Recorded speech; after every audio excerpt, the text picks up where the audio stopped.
Someone suggested using the original NMOS CPU, so I've put one in the booster.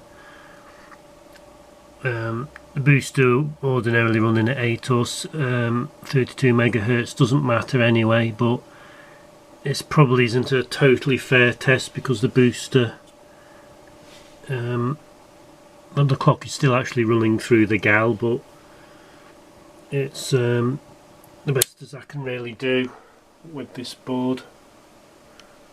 So we'll just see what happens with the original CPU.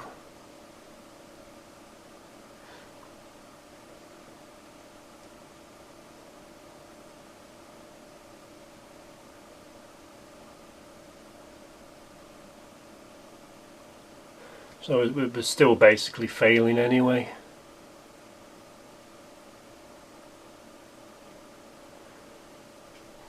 So it's probably warmed up a bit, so probably why it's not coming out a total failure.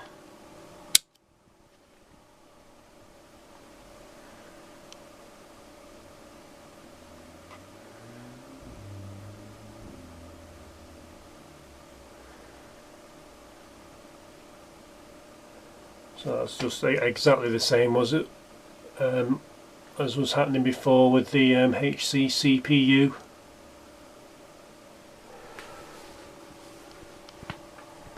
So I'll put the HC one back in, but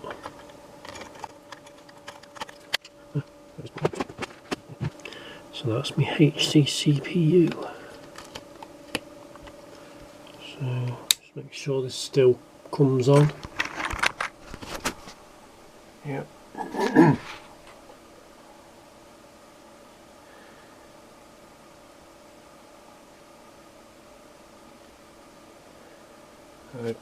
It's still exactly the same. And we can try it at 32 megahertz, but it's just gonna put the errors up faster.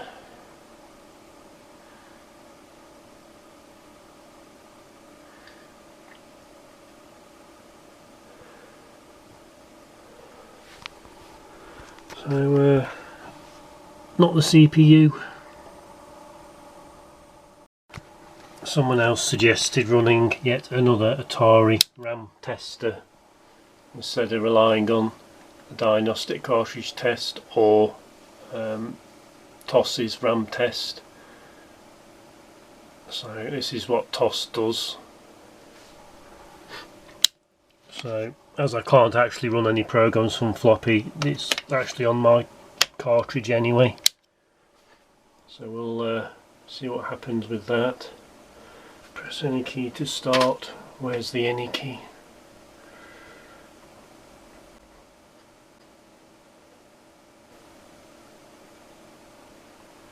So starting to see some screen corruption, but it's not picked anything up yet.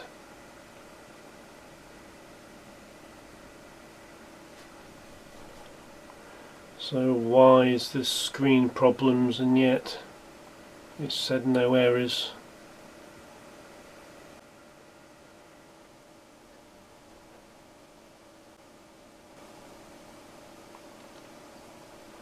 Oh, gobbledygook.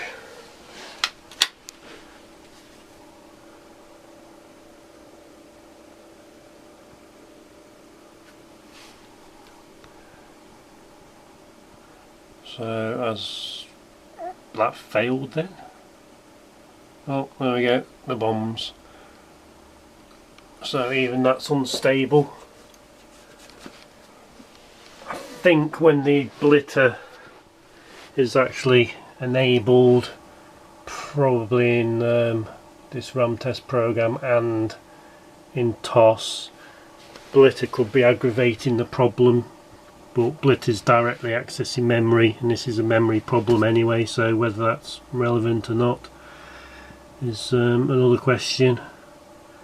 I have actually run the blitter from the diagnostic cartridge on the tests and it does pass anyway, so take that as you will. the RAM passes in the Atari diagnostic cartridge as well, but obviously when it's actually running the operating system with either TOS RAM test or yet another Atari RAM tester, it doesn't like either of them. But I could also guarantee that even if I just take out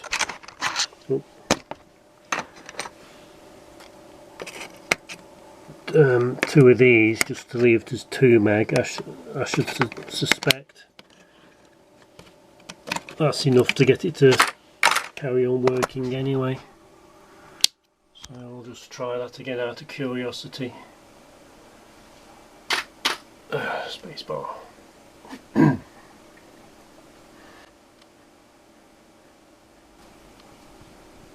think it died somewhere on this test last time. Well, we didn't get that far last time.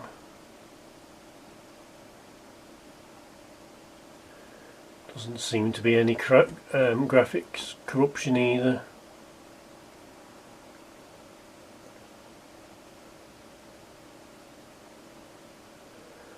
But as I said in a previous video, it's not the fact that it's got 2 meg in there.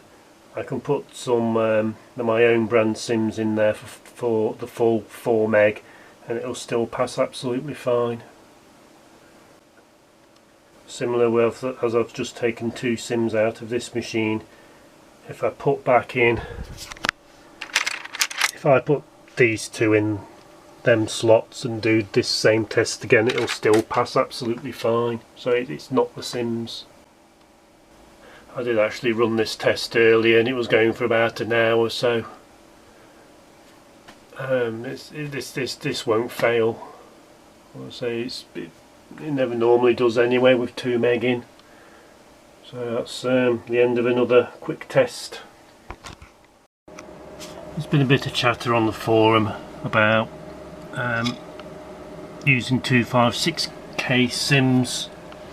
These are the original set that were causing the problems, so we'll just confirm that still happens.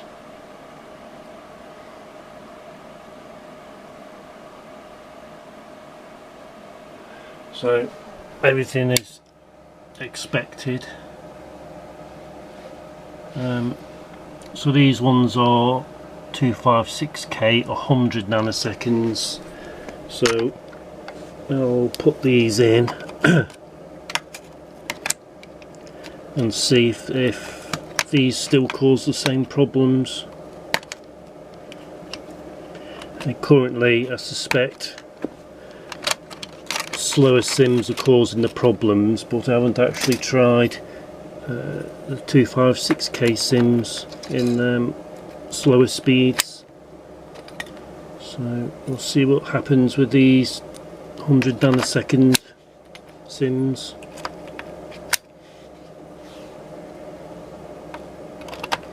I don't actually know if these are good or not, but I assume they're good.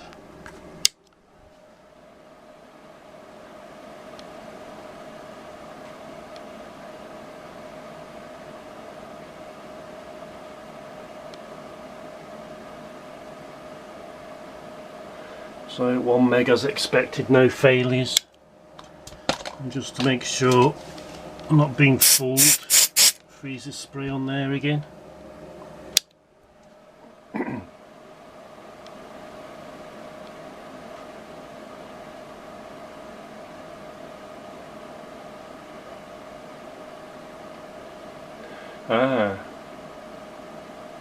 Interesting. So that actually failed as well that time.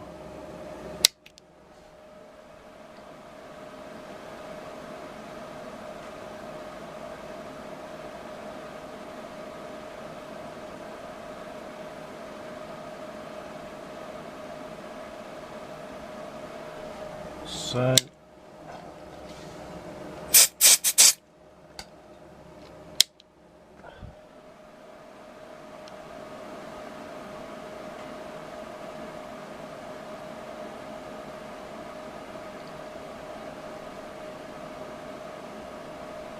these are definitely more stable despite being slower, but I would think the capacity of the RAM is actually one of the contributing factors.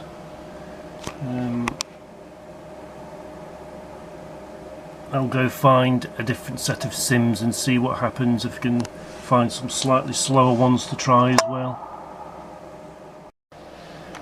So I've been through my stash of sims. These are 256K, 120 nanoseconds. Don't think they're exactly all the same brand, but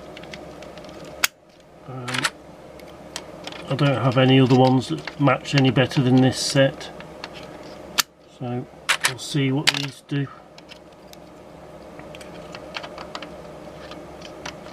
Again, I don't know if these sims actually work anyway, but I'm presuming they're okay.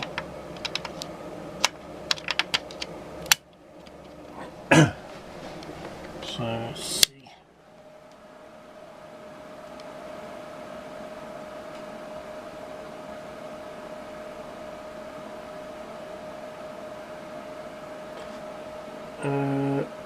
So if that failed and we're missing a bank of RAM altogether.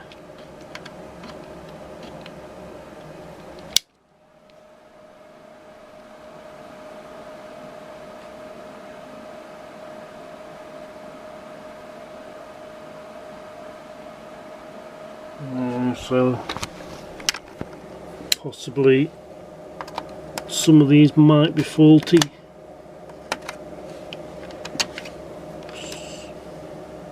Might give them a wipe with some IPA in a moment anyway, so I'll just double check they work.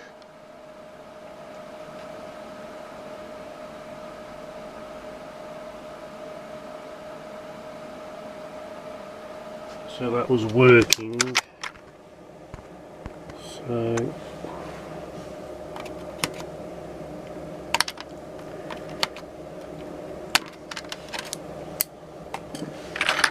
try these other two.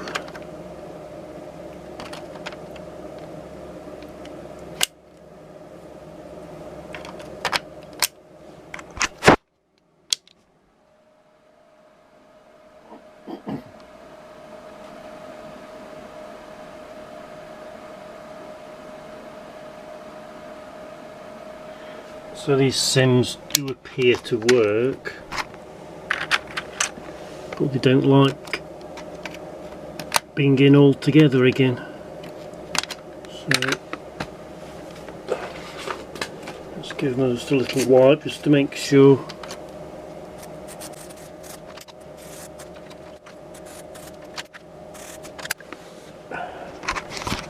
Right.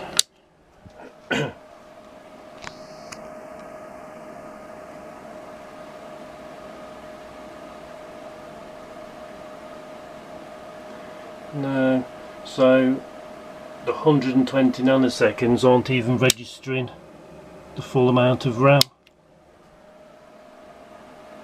It's like it's completely ignoring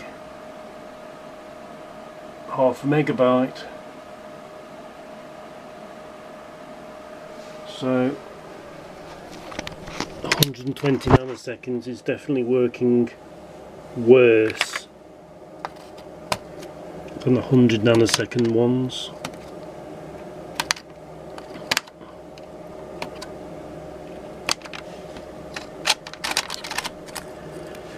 So I had another set. These ones are 150 nanoseconds. Not quite all the same brand and style. So that's definitely 150. You can go in here.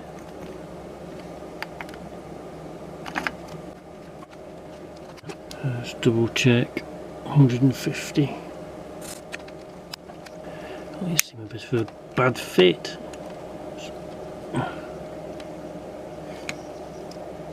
Let's go in there. Try a different one. Oh, this has got a solder splash on it.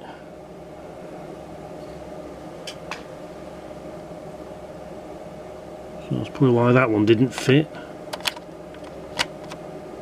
There we go. So 150 nanoseconds.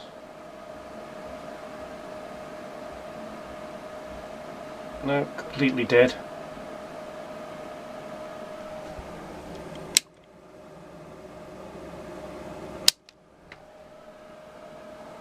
Not completely dead.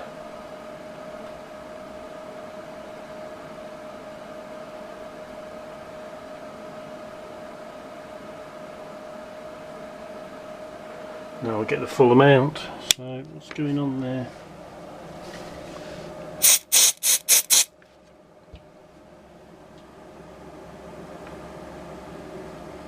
As I said in a previous video, when the machine starts warming up it starts to work better anyway.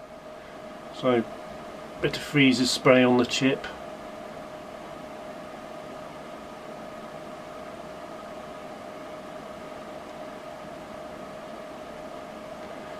So as these are slower